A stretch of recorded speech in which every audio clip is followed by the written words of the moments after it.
नमस्कार साथियों। Class again सबकी कक्षा में आप सभी का स्वागत है। साथियों, स्क्रीन के ऊपर आप सभी लोग एक मैप देख पा रहे हैं। यह मैप है तुर्की का।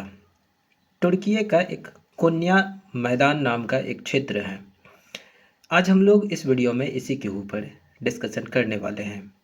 डिस्कशन इसलिए कर रहे हैं क्योंकि ये एनवायरनमेंट के पर्सपेक्टिव से काफ़ी ज़्यादा इम्पोर्टेंट टॉपिक होने वाला है। न्यूज़ क्या है? न्यूज़ है कोन्या मैदान के खेतों में 700 के लगभग सिंक होल बन गए हैं। आज के इस वीडियो में हम लोग इसके कारण को समझेंगे। सबसे पहले हम लोग कोन्या मैदान का सिग्निफिकेंस को समझते हैं। कोन्या मैदान कृषि के पर्सपेक्टिव से यानी कि एग्रीकल्चर के पर्सपेक्टिव से काफ़ी इम्पोर्टेंट रीजन है तुर्की में। इसको अन्न भंडार के नाम से जाना जाता है। यहाँ पर बहुत ही ज़्यादा मात्रा में गेहूँ उगाया जाता है। तुर्की में ये सबसे ज़्यादा गेहूँ जो उगाया जाता है वो हैं इन्हीं कुन्या मैदान वाले क्षेत्र में। कृषि क्षेत्र यहाँ पर लगभग 2.6 मिलियन हेक्टेयर हैं, जो कि तुर्की का टोटल एग्रीकल्चर लैंड का 11% होता है। यहाँ अगर सिंक होल के बनने के कारण को हम लोग देखें तो इस जगह पर कैपेसिटी से ज़्यादा उपज और ग्राउंड वाटर एक्सट्रैक्ट किए जा रहे हैं। इस वजह से खेतों में सिंचाई के लिए ग्राउंड वाटर का बहुत ज़्यादा प्रयोग हो रहा है।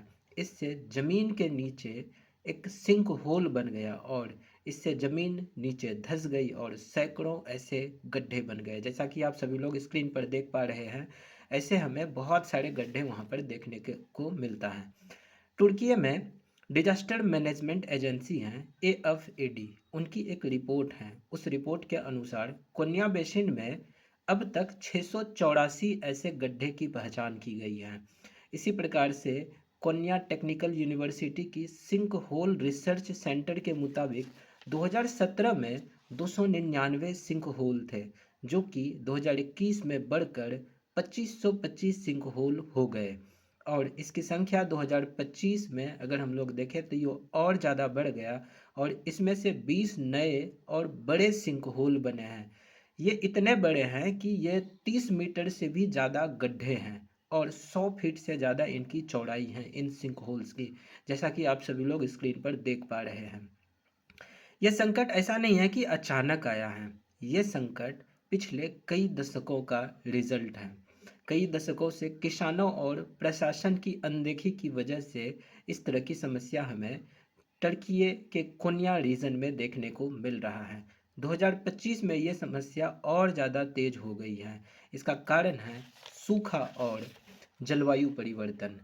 ग्राउंड वाटर यूटिलाइजेशन यहाँ ज़्यादा बढ़ गया है और ज़्यादा बढ़ने की वजह से यहाँ सिंक होल बन गए हैं। ग्राउंड वाटर यूटिलाइजेशन क्यों बढ़ा है कि इस रीजन में गेहूं का फसल सबसे ज़्यादा उगाया जाता है और गेहूं के फसल के लिए पानी जो है वो ग्राउंड वाटर का यूटिलाइज़ किया जाता है। अगर ग्राउंड वाटर के पानी को यूटिलाइज़ करेंगे तो अंदर जो है वो पानी खाली हो जाएगा, तो एक तरह से नीचे केव टाइप का स्ट्रक्चर बन जाएगा जो कि बिना किसी सपोर्ट के रहता है। और ऊपर से जो मिट्टी का वजन है वो ज़्यादा होने के वजह से वो नीचे धंस जाता है और इस तरह से बहुत बड़े गड्ढे बन जाते हैं। तो कुन्या मैदान में हमें ऐसे बहुत सारे गड्ढे देखने को मिलते हैं। छोटे बड़े गड्ढों की संख्या की अगर बात करें तो ये 3000 से 4000 छोटे बड़े गड्ढे हमें कुन्या मैदान में देखने को मिल रहा है। ये संकट जो है ह्यूमन इंड्यूस्ड है, यानी कि इंसानों की लापरवाही के वजह से ये आपदा आई है। अगर इसको रोका नहीं गया तो पूरा कुन्या मैदान गड्ढे से भर जाएगा और ये तुर्की की अर्थव्यवस्था के लिए काफ़ी ज़्यादा नुकसानदायक होगा, क्योंकि इस रीजन में तुर्की का सबसे ज़्यादा गेहूं उपज होता है। सिंक होल बनने के हम लोग अगर कुछ कारण की बात करें तो इनमें से एक कारण है इनका जियोलॉजिकल स्ट्रक्चर। कुन्या मैदान का जो जियोलॉजिकल स्ट्रक्चर है वो कास्ट टाइप की है। कास्ट टाइप के होने का मतलब ये है कि ये मैदान जिप्सम और कार्बोनेट जैसे घुलनशील चट्टानों से बनी हुई है।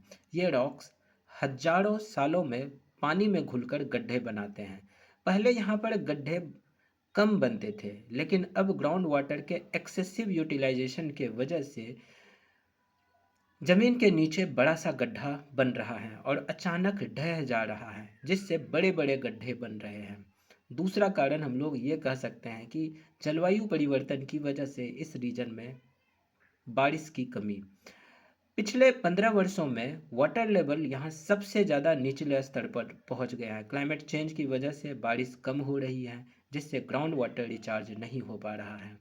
तीसरा कारण, कोन्या रीजन में चुकंदर, मक्का, गेहूं और ऐसे ही अन्य पानी गहन फसलों की सिंचाई के लिए हजारों इलीगल कुएं चल रहे हैं। 1970 के दशक से कुछ इलाकों में ग्राउंड वाटर लेवल 60 मीटर तक गिर चुका है। 60 मीटर, अनबिलीवेबल। इतना ज़्यादा पानी का एक्सेसिव यूटिलाइजेशन हुआ कि 60 मीटर तक ग्राउंड वाटर जो है वो नीचे चले गया।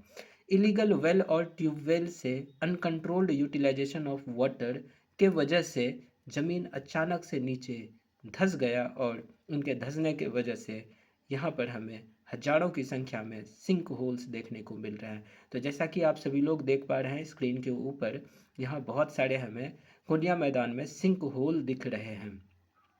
तो ऐसी समस्या ऐसा नहीं है कि सिर्फ टर्की में आया, दुनिया के बहुत सारे ऐसे जगह में ऐसी समस्याओं का सामना करना पड़ सकता है। अगर हम लोग अपने भारत को देखें तो भारत में भी इस तरह से ग्राउंड वाटर का एक्सेसिव यूटिलाइजेशन हमें कई क्षेत्र में देखने को मिल रहा है। अगर हम लोग क्रिटिकल कंडीशंस की बात करें, जो जो रीजन क्रिटिकल कंडीशंस में पहुंच चुका है, उनमें से हमारा दिल्ली का रीजन आ जाता है, वेस्टर्न उत्तर प्रदेश, हरियाणा हो गया, पंजाब हो गया। और फिर जैसे साउथ इंडिया में अगर हम लोग देखें तो जो हमारा बेंगलोर वाला रीजन है, और इसी प्रकार से बहुत सारे ऐसे अन्य रीजन हैं जहाँ पर ग्राउंड वाटर का एक्सेसिव यूटिलाइजेशन हुआ है। चाहे वो ग्राउंड वाटर का यूटिलाइजेशन एग्रीकल्चर के पर्पस के लिए हो रहा हो या फिर इंडस्ट्रियल एक्टिविटीज़ को कंट्रोल करने के लिए हो रहा हो, किसी भी तरह से अगर ग्राउंड वाटर का एक्सेसिव यूटिलाइजेशन हो रहा है। अच्छा हाँ, सिर्फ यूटिलाइजेशन ही नहीं, अगर ये रिचार्ज नहीं हुए, यानी कि ग्राउंड वाटर का को यूटिलाइज तो हम लोग कर लिए, ग्राउंड वाटर को यूटिलाइज करने के बाद इनका रिचार्ज होना भी काफ़ी इम्पोर्टेंट है। और रिचार्ज करने में इंडिया में जून से लेकर के सितंबर के बीच में, यानी कि 4 महीने के अंदर 75% ऑफ एनुअल रेनफॉल हो जाती है, जिसमें से वेस्टर्न घाट, नॉर्थ ईस्टर्न रीजन के सब हिमालयन रीजन, उसी पर और मेघालय वाले रीजन में सबसे ज़्यादा रेनफॉल देखने को मिलता है। वेस्टर्न राजस्थान और कश्मीर में हमें सबसे कम रेनफॉल देखने को मिलता है, या 40 सेंटीमीटर से भी कम रेनफॉल होती हैं। वही जो बाकी बचे हुए रीजन हैं वहाँ पर लगभग मॉडरेट रेनफॉल होती हैं। इसका मतलब ये है कि पूरे साल में जितने रेनफॉल होते हैं उससे हमारा 75% रेनफॉल जो है, 75% अनुअल रेनफॉल जो है वो 4 महीने के अंडर मानसून में हो जाती हैं। यानी कि India totally monsoon dependent country है। तो इसीलिए यहाँ पर बहुत ज़्यादा ज़रूरी हो जाता है कि हम लोग यहाँ के वाटर रिसोर्सेज को मैनेज करें। और अगर हम लोग इनको मैनेज करने में कामयाब नहीं होते हैं तो इस तरह की समस्याएं हमें यहाँ भी देखने को मिल सकती हैं। बहुत सारे सिंक होल देखने को मिल सकते हैं। ऑलमोस्ट हम लोग दिल्ली और उत्तर प्रदेश के वेस्टर्न वाले रीजन में ग्राउंड वाटर का एक्सेसिव यूटिलाइजेशन के वजह से वहाँ पर इस बात की खतरा बहुत ज़्यादा है कि इस रीजन में सिंक होल हो सकते हैं। आज हो, कल हो, भविष्य में किसी भी समय हो सकता है। तो अगर हम लोग ग्राउंड वाटर रिसोर्सेज को मैनेज नहीं करें तो इस तरह के सिंक होल की समस्या देखने को मिल सकती हैं। तो इसीलिए ये अर्जेंट बेसिस पे हमें इस ओर अपने ध्यान को आकर्षित करने चाहिए, केंद्रित करने चाहिए और ग्राउंड वाटर यूटिलाइजेशन को मैनेज करने चाहिए।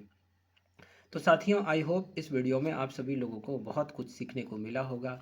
और वीडियो अगर आप सभी लोगों को अच्छा लगा, कंटेंट अगर बढ़िया लगा, तो आप सभी लोग अपने साथियों के साथ इस चैनल को शेयर कर सकते हैं, सब्सक्राइब कर सकते हैं। मिलते हैं हम लोग अगली वीडियो में। नमस्कार, जय हिंद।